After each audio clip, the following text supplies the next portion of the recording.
자, 이번 시간에는 26페이지예요. 사회적 타당성입니다. 이 사회적 타당성 의미는 그렇습니다. 사회적으로 용인되고 허용될 수 있는 성질의 목적이어야 한다. 허용성, 사회적으로 허용돼야 한다. 인용될 수 있어야 한다. 이게 타당하다 그러죠. 이 사회적으로 허용되고 사회적으로 인용되고 용인되려 그러면 이렇게 용인이 되려 그러면 최소한 어떻게 되겠죠? 사회 질서에 위반되지 않아야겠죠? 의미가 최소한 당사자가 한 행위의 의도가 목적이 내용이 사회 질서에 합치되어져야 사회적으로 허용되고 사회적으로 인정될 수 있고 사회적으로 받아들일 수 있는 것이죠. 그래서 우리는 이 사회적 타당성은 당사자의 행위의 목적이 사회 질서에 반하지 아니하여야 한다. 그래야 사회적 타당성이 있다. 이렇게 해석하시겠죠. 그래서 사회 질서에 반하지 아니할 것, 위반되지 아니할 것. 이것을 우리는 네 번째 사회적 타당성이라는 내용입니다. 그러면 사회 질서에 반하지 아니해야 한다 할 때 사회 질서는 우리 민법에 어디 있느냐라고 봤더니만 민법 103조에 명문 규정이 있다 이 말이죠. 자, 우리 26페이지 여기에 관련 조문 103조 있죠. 이 103조가 우리 민법 시험에서요 제일 처음으로 나오는 법 조문이에요. 그리고 이 법 조문은 중요한 내용을 가지고 있기 때문에 매년 이 103조 즉 사회 질서와 관계되는 이 법 해석론에 한 문제 정도는 출제를 꼭 합니다. 그래서 여기에 있는 내용들은 두루두루 살펴서 여러분 제가 강의하는 내용 부분은 반드시 습득하려고 노력해 주셔야 됩니다. 특히 꼭 한 문제는 여기는 출제됩니다. 요 자체를 해서 103조 또 더 나아가서 104조도 사실은 103조 사회질서에 반하는 그러한 유형 한 사례를 정해놨는 것이거든요. 그래서 사회질서에 관한 직접적 규정은 103조에 있고 그 103조의 구체적 사례로 정해놓은 규정이 104조가 됩니다. 그래서 여기다가 103조 후에 가면 104조를 바로 사회질서 관계되는 예시 규정이다 이렇게 해석하죠. 자, 먼저 103조 보시죠. 반사회 질서의 법률행위, 사회 질서에 반하는 법률행위 이런 뜻이죠. 선량한 풍속 기타 사회 질서에 위반한 사항을 내용을 하는 법률행위는 무효로 한다. 그래서 선량한 풍속 기타 사회 질서에 위반된 내용을 가지고 법률행위 했다면 그 법률행위는 무효다 이런 뜻이죠. 자, 그러면 우리 교재 먼저 서술해 보시면 이 103조의 기능은 개별 규정에서 정해놓은 규정 그것으로 모든 사람의 행위를 규율할 수 없단 말이에요.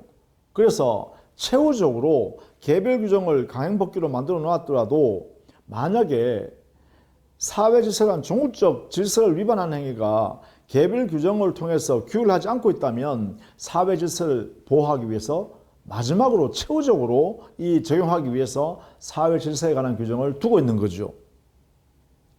그래서 이 103조의 기능은 개인의 사적 자치는 이 범위 안에서만 해라. 범위를 이렇게 정해 놓은 것이죠. 아무리 개인적 자유로운 의사결정을 통해서 거래행위를 하고 싶어도 사회 질서를 위반하는 행위는 인정하지 않겠다는 것이죠. 대한민국의 사회 질서는 유지시켜야겠다는 것입니다. 그래서 사적 자치의 한계를 정해놓은 그러한 기능을 103조가 하고 있고 이 103조는 최후적으로 보충적으로 해석합니다. 적용됩니다. 개별적 강행 법규가 있으면 그 규정을 먼저 적용하고 그런 규정이 없는 경우에 최후적으로 사회 질서에 위반되는가를 판단해 보는 거죠. 개별 규정이 없을 때. 그래서 보통 최후적이고 보충적인 그러한 적용이다. 이렇게 해석합니다. 사회질서 내용을 보니까 여기에 기본적으로 개념, 법, 조문 안에서 보면 선량한 풍속, 기타 사회질서 이렇게 돼 있죠. 그러면 여기서 우리는 질문이 하나 생깁니다. 선량한 풍속이라는 거하고 사회질서라는 관계죠. 개념적으로. 여기는 우리는 이렇게 해석합니다. 선량한 풍속이란 것은 사회질서의 한 모습이다. 즉 우리 사회가 말이죠. 사회는 연속적으로 후손을 만들어내고 종족을 보존하면서 우리 사회를 유지해 나가는 거 아닙니까? 존속시키는 거잖아요. 그러면 이 당대 사람들이 어떠한 형태를 가지고 살아가는 모습, 풍속이 계속 사회의 선한 내용으로 작용되는 그러한 풍속은 계속 이어받아서 살고 있겠죠. 그런 것들은 그 사회를 구성하는 하나의 질서가 되겠죠. 그래서 선량한 풍속도 사실은 그 사회를 구성하는 하나의 규범적 성격을 갖고 있다라는 것입니다. 지켜야 할 규범이다. 질서다 이 말이죠. 그래서 선량한 풍속 이 자체도 바로 사회 질서의 한 부분이다. 한 요소다. 이렇게 해석하면 되겠죠. 이 안에 들어있는 사례다 이 말이죠. 그래서 이 사회 질서가 상위 개념이라면 상위 개념, 이 선량한 풍속은 하위 개념이다. 이렇게 해석할 수 있겠죠. 그래서 사회 질서가 최상위 개념으로 존재하는 것입니다. 그래서 이 사회 질서라는 것은 많은 내용을 포함하고 있는 성질입니다. 그래서 우리는 103조 규정을 사회 질서에 관계되는 규정이다. 즉 사회 질서와 관계되어진 내용을 담고 있는 규정이다. 이렇게 해석하는 거예요.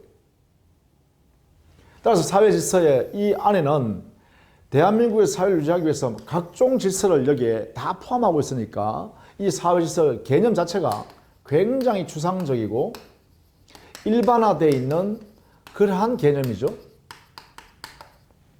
추상적이고 일반적 개념이다. 그래서 이거는 민법 103조의 규정의 성격은 포괄적 규정이요, 일반 규정이고 추상적 규정입니다. 그리고 이 103조는 많은 내용을 다 담을 수 있는, 즉 사회 질서와 관계되는 모든 내용, 질서들을 다 담을 수 있는 규정이니까 여기는 깨끗이 정해져 있는 백지 규정이다 이런 말도 써요. 그리고 규정 중에 규정이다. 이 말은 뭐냐 하면 강행법규 개별 규정 하다가도 마지막으로 사회 질서로 판단하는 거니까 최후적으로 규정 중에 규정이다라는 의미에서 제왕 규정이다라는 말도 씁니다. 자, 그래서 103조를 지칭하는 규정들을 이렇게 표현합니다. 개념적으로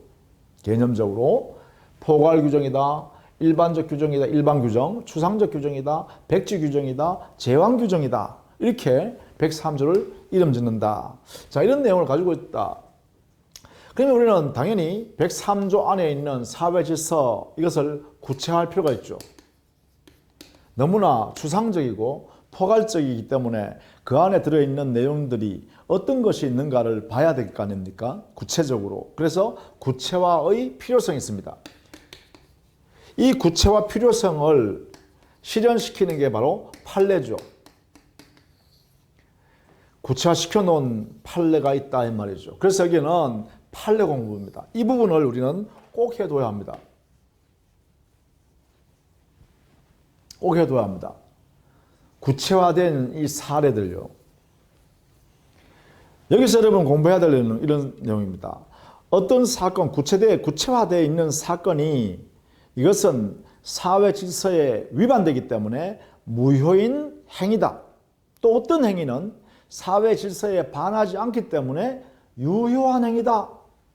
라고 대법원에서 각각 판시한 이 사례들을 정리해서 익히셔야 합니다. 시험을 치기 위해서. 우리 시험에 보면 이런 내용의 형태가 출제됩니다. 다음 중 사회 질서 103조에 위반되는 행위라고 인정하여 무효로 선언한 판례에 해당되는 것은 또는 해당되지 않는 것은 이렇게 시험을 낸다는 것이죠. 지문 5개, 안에 박스에다가 이렇게 넣어서 골라라는 것입니다. 그럼 이때는 우리는 그 판례를 알고 있어야 됩니다. 그래서 사회질서 구체화시켜놓은 내용을 먼저 살펴보면 다음과 같은 6, 7가지 됩니다. 그 기준들이 구체화한 기준들이 있습니다. 그 첫 번째는 뭐냐 하면 바로 정의관에 반하는 것, 정의관에 위반되는 행위는 사회질서에 반한다고 합니다. 보통 정의관에 반한다는 것은 범죄와 관련되는, 범죄 행위와 관련되는 것들이죠. 범죄.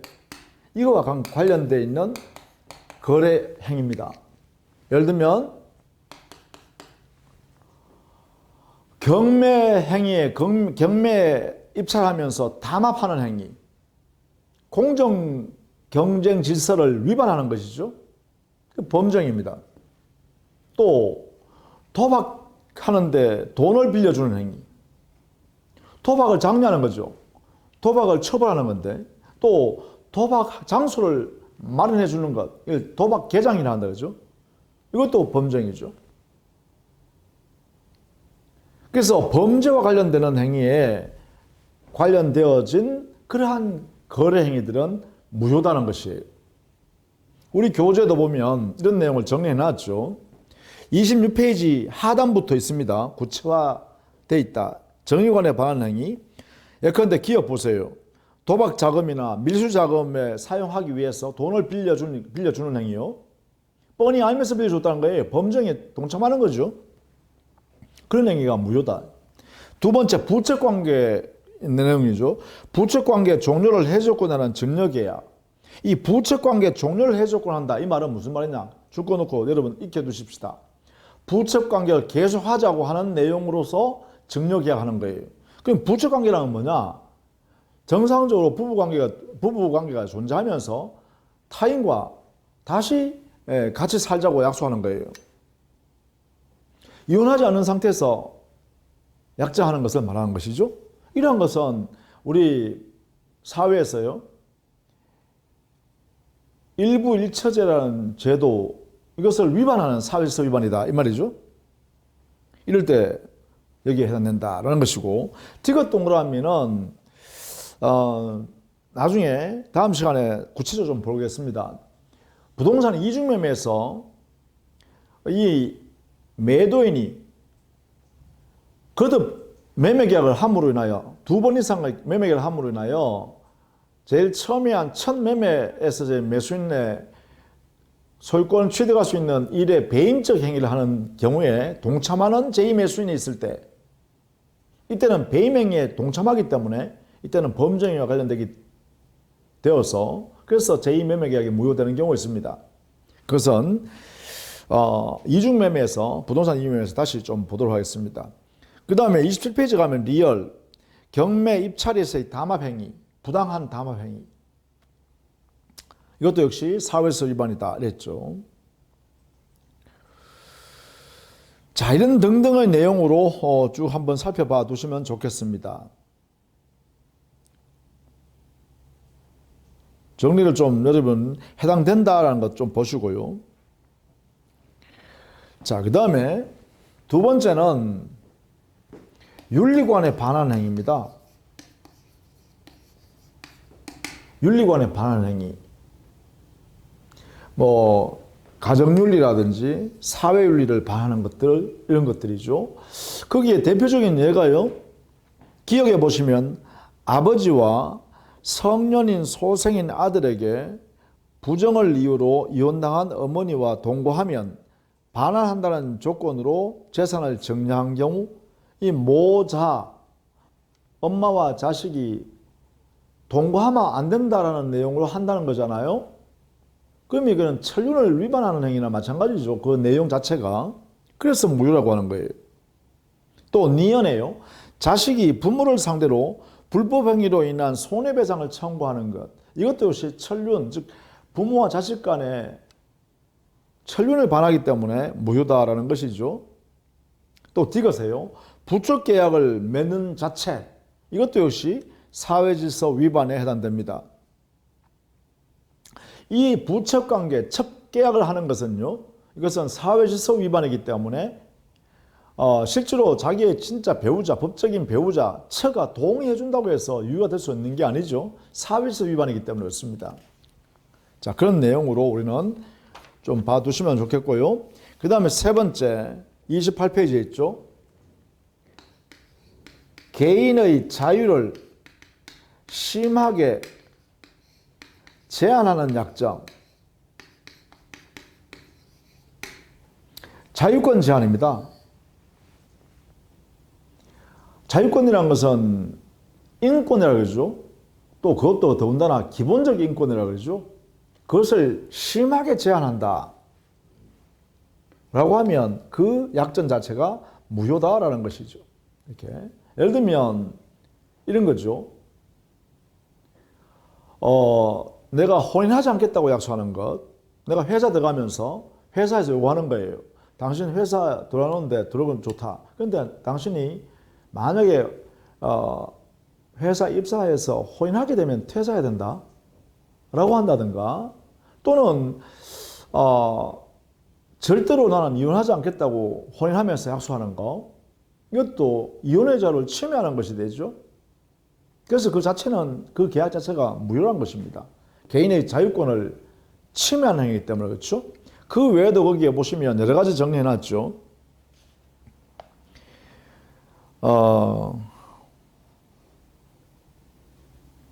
디귿 동그라미 좀 조심해야 됩니다. 디귿 동그라미랑, 그죠? 거기는 해외 근로자를 해외에 파견하면서 해외 연수를 통해서 새로운 기술을 습득해 오라. 대신에 회사에서 모든 지원을 하겠다. 그래서 2년, 3년 동안 외국에 파견했습니다. 월급도 주고, 생활비도 주고, 교육 비용도 회사에서 부담하고. 다만 회사에서 그 파견할 때 약정 하나 받아놓죠. 3년 동안 외국에 나와서 이렇게 신기술을 배워오면 최소한 2년 동안은 우리 회사를 퇴사할 수 없고 다른 회사로 전직할 수 없다. 이게 옵션의 계약을 걸어놓고 가죠. 보내죠. 그래서 들어오니까 어떻게 돼요? 경쟁 회사, 다른 회사들이 어떻게 해요? 더 큰 고액의 연봉을 주겠다 하면서 이렇게 스카우트 제의를 하는 거예요. 자, 이때 이 당사자가, 그 근로자가 그 회사를, 종전의 회사를 퇴사하고 인접 경쟁 회사로 옮긴다라고 할 때, 이때 당연히 교육을 시키는 그 당의 회사는 어떻게 하겠어요? 들어갔던 비용 전부 다 청산해라, 주고 나가라, 이렇게 비용 상환 청구하겠죠.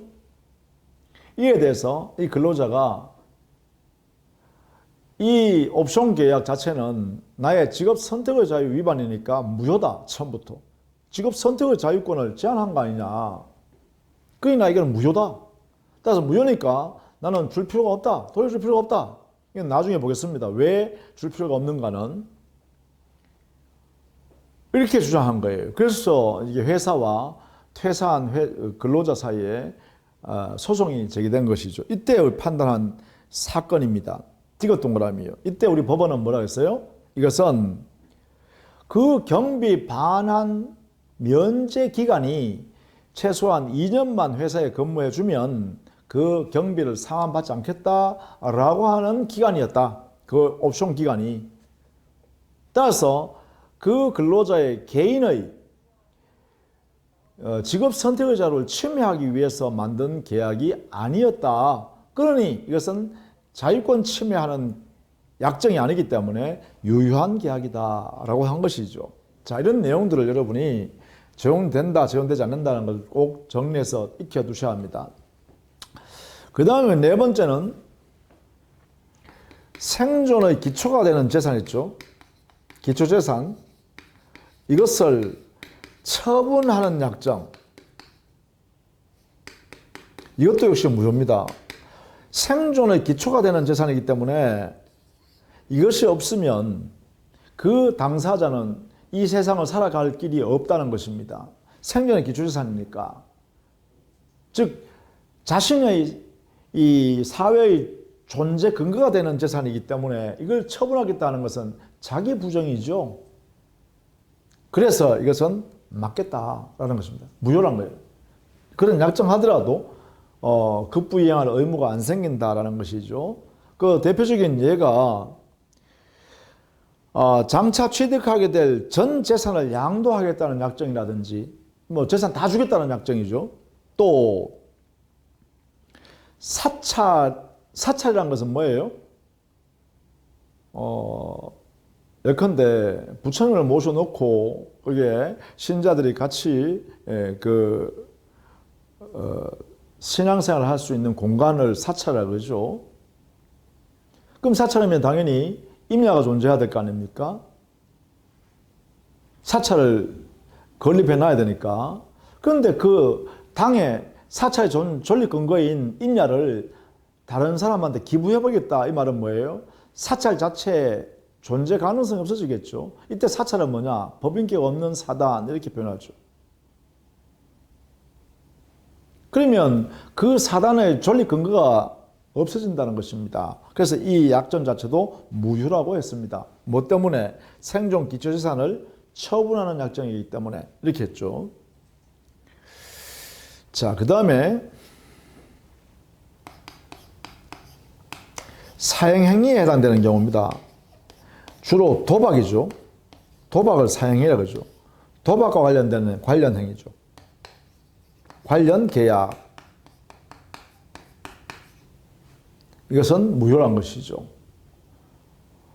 도박에 의한 채무 발생. 도박 채무는 채무가 아니란 것이죠. 또 도박을 하기 위해서 돈을 빌려주기로 하는 약정. 도박 관련되니까 역시 이것도 무효란 것이죠. 자, 이런 내용들이 있다. 그 다음에요. 이 부분은 좀 알아두셔야 될 내용, 특히 더 동기가 불법한 경우.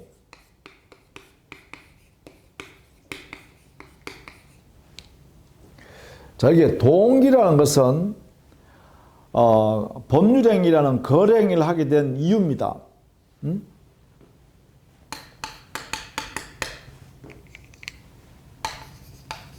동기라는 것은 법률행위를 하게 된 원인, 이유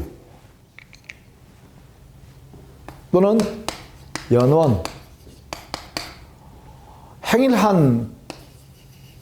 왜 이런 행위를 했느냐 하면 이런 이유 때문에 했다. 그 이유를 이유를 동기 이렇게 표현합니다. 이유를 동기. 그러니까 행위 자체는 아니죠. 행위를 하게 된 이유니까. 근데 이 이유가 사회 질서에 반하더란 거예요.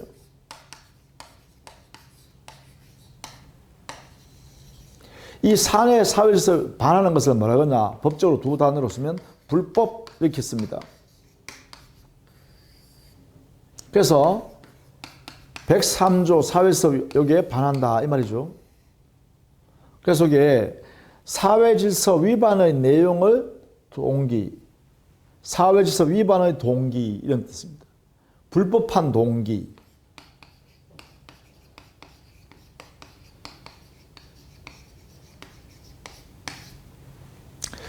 자, 여기는 판례의 내용을 반드시 숙지해 두셔야 합니다.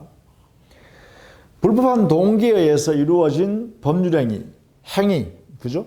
이 불법한 동기에 의해서 이루어진 이 행위는 유효냐 아니면 무효냐 이걸 묻는 거죠. 여기에 대해서 여기에 원칙 유효입니다. 그러면 예외 무효가 된다는 것인데 어떨 때가 예외적으로 무효냐라는 것이죠. 예외적으로 무효다. 어떨 때? 이게 이제 판례가 제시합니다. 대법원에서 뭐라고 하냐면 불법한 동기가 상대방에게 표시되어 나왔거나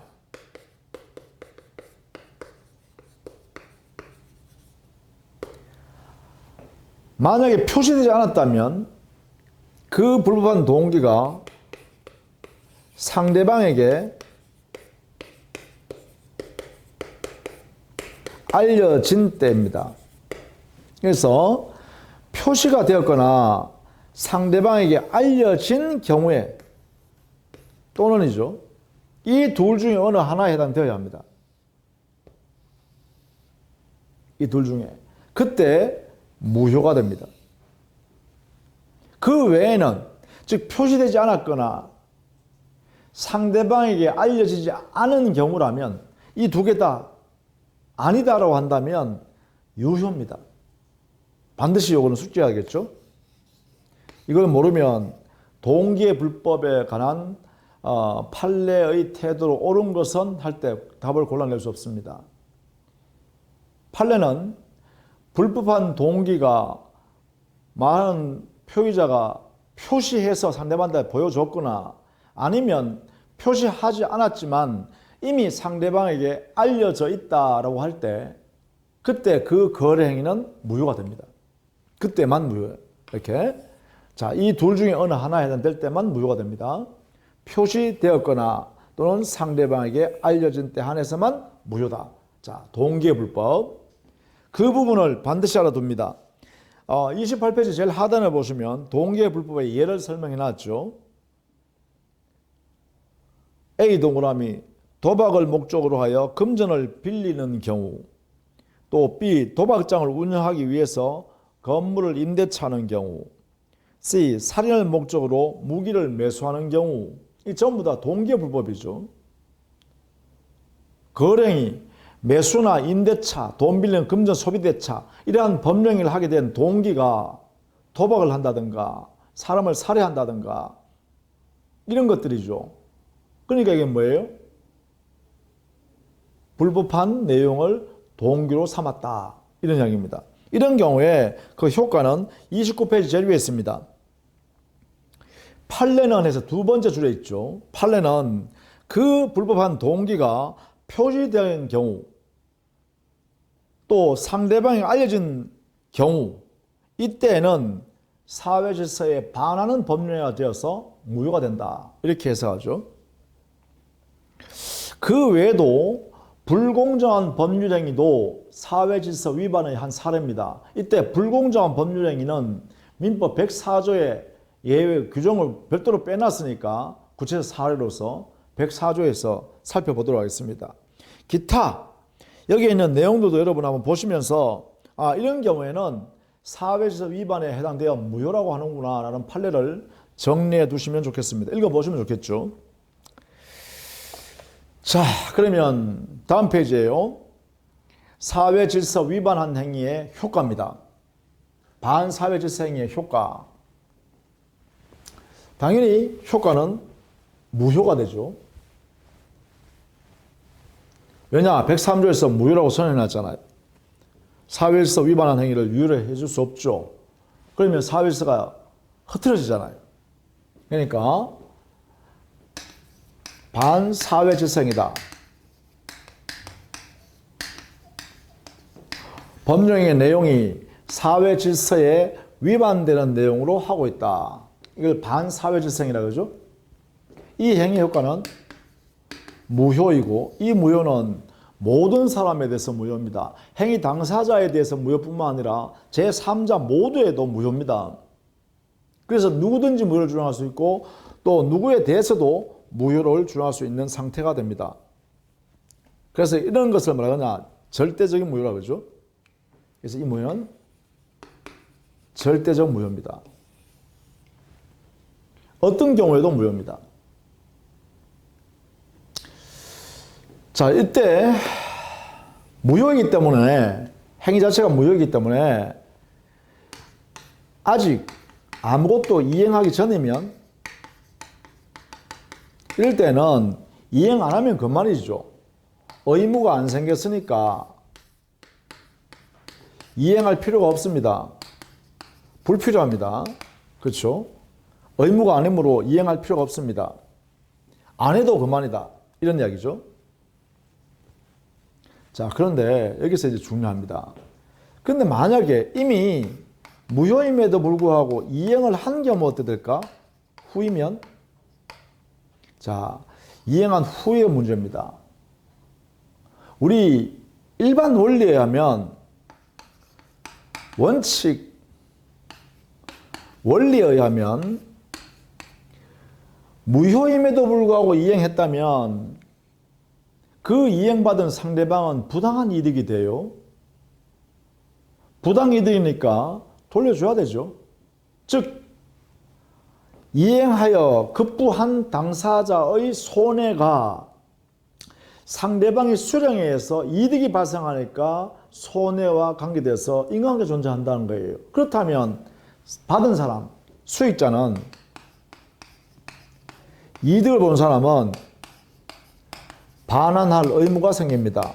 이 반환 의무는 자기가 받은 것이 부당한 이득이기 때문에, 부당 이득이기 때문에 반환할 의무가 생깁니다. 그래서 여기에 급부 이행한 자, 급부자는 수익자에 대해서 반환 의무 있으니까 뭐예요? 부당 이득 반환 청구를 할 수 있겠다. 이래 되죠?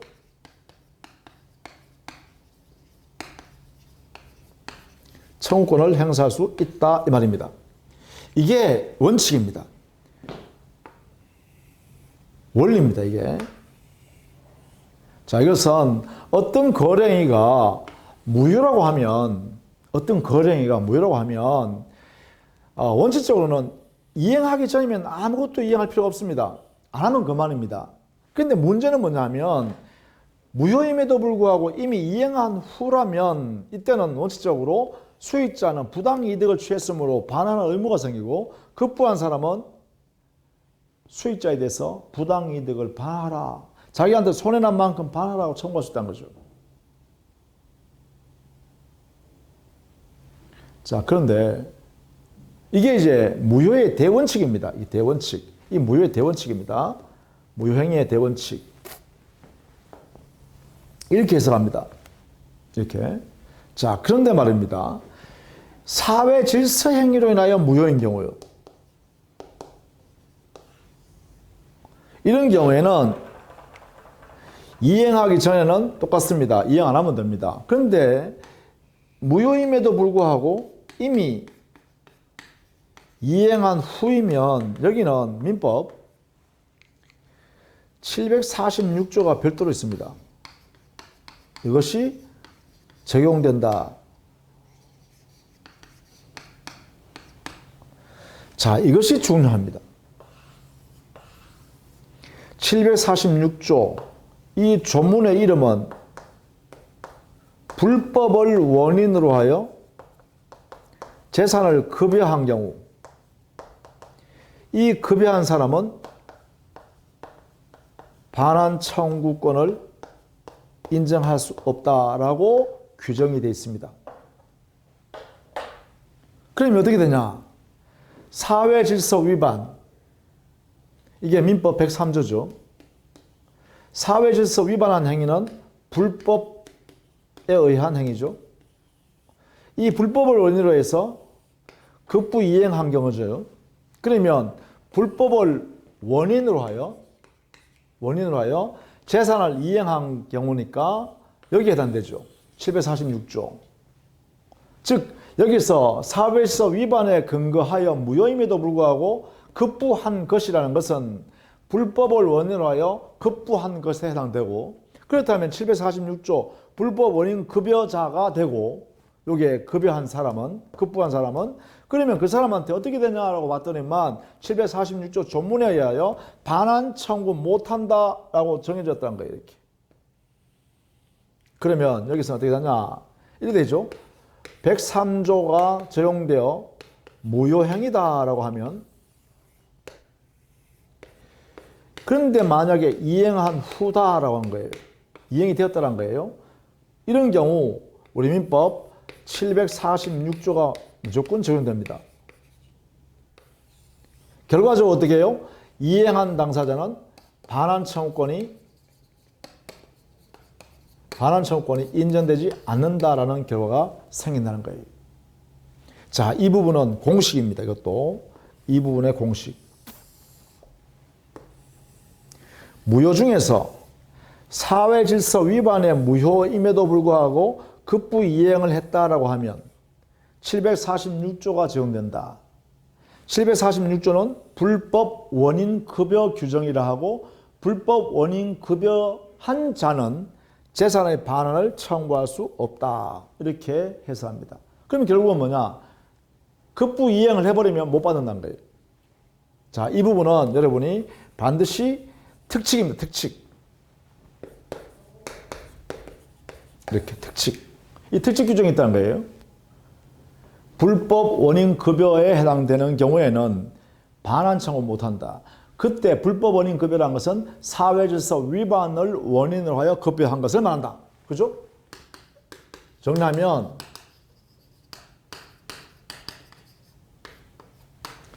불법 원인 급여가 있으면 이 불법이라는 것은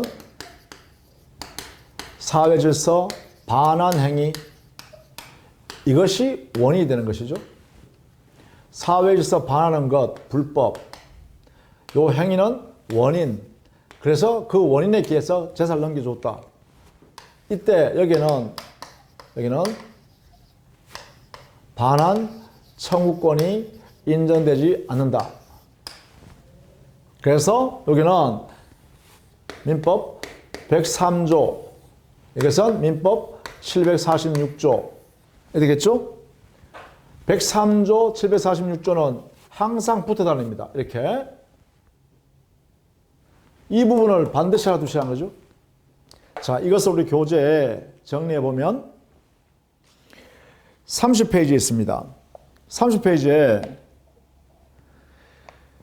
양갈로서 한 번에 반사회적 법률행위 효과 1번 동그라미 법률행위의 무효. 반사회적 법률행위 효과는 기억 동그라미에 보시면 무효이다. 자, 그 다음에 두 번째 줄에 이행하기 이전이면 이행할 필요가 없고 다만 이행한 후이면 원칙적으로는 부당이득으로서 서로 주고받은 것은 돌려주고 돌려받아야 한다. 그러나 이때는 불법 원인급여가 되므로 746조의 본문의 적용을 받아 급여자는, 즉 재산을 넘겨준 사람은 반환 청구가 부정된다. 자, 이 부분은 반드시 겨둡니다. 어떤 경우에도 사회질서 위반에 근거하여 자기의 재산을 상대방한테 넘겨줘버리면 영원히 넘겨준 재산은 돌려받을 수 없습니다. 어떤 경우에도 돌려받을 수 없다. 그것을 우리는 불법 원인 급여로 인한 반환 청구권이 인정되지 않는다. 이렇게 정리하는 것입니다. 자, 그 부분을 반드시 겨둡니다. 자, 그 다음에 동그라미 2번에 기타의 효과. 여기에 보시면 이 무효는, 즉 사회질서 위반한 행위의 무효행위라는 것은 선이든 악이든 불문하고 모든 사람한테 그 무효를 주장할 수 있습니다. 그것을 우리는 절대적 무효라 했죠. 그리고 이 무효행위는 전환한다든가 바꾸어서 유효로 인정한다든가 추인을 함으로 인하여 효력을 인정하자라고 할 수도 없습니다. 확정적 절대적 무효이기 때문에 바꿀 수도 없고 다른 것을 바꿀 수도 없고 또 인정하겠다고 당사자 합의한다고 해서 유효로 만들 수도 없습니다. 그것이 여기에 있는 반사회질서행위의 무효의 의미다 라는 것입니다. 그래서 이 내용을 반드시 여러분이 꼭 숙지하시고 이 효과 부분도 굉장히 중요합니다. 반사회질서행위의 무효인 행위에 있어서 절대적 무효는 이행하기 전이면 이행할 필요가 없지만 이행했다면 이렇게 하는 것이 아니라 예외적으로 이렇게 한다는 거죠. 특칙이 있다. 그죠? 이게 특칙이 있다. 103조 무효임에도 불구하고 당해 행위 당사자가 급부이행을 재산을 넘겨주는 행위가 있었다면 영원히 그 재산은 돌려받을 수 없다. 재산권을 넘겨주면 돌려받을 수 없는 근거 규정이 바로 746조 불법 원인 급여 규정이다. 그래서 우리는 103조 무효임에도 불구하고 이행했다면 746조 불법 원인 급여 규정이 언제나 적용된다. 이걸 꼭 기억해야 됩니다. 워낙 중요하다. 그죠? 특칙이 있다면 그렇습니다. 자, 이렇게 해서 사회 질서, 목적의 효력 요건의 네 번째죠.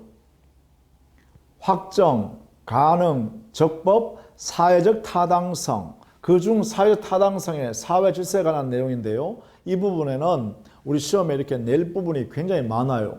또 여러분이 여러 번 반복해서 암기해야 될 내용도 많으니까 반드시 정리해 두시기 바랍니다. 다음 시간에는 불공정한 법령으로서 104조에 관한 문제인데 이 104조도 103조의 구체적 예시 규정이라고 해석합니다. 그래서 103조에 근거해서 이 제도를 익히셔야 합니다. 그래서 다음 시간에는 불공정한 법령에 관한 설명을 하도록 하겠습니다. 수고했습니다.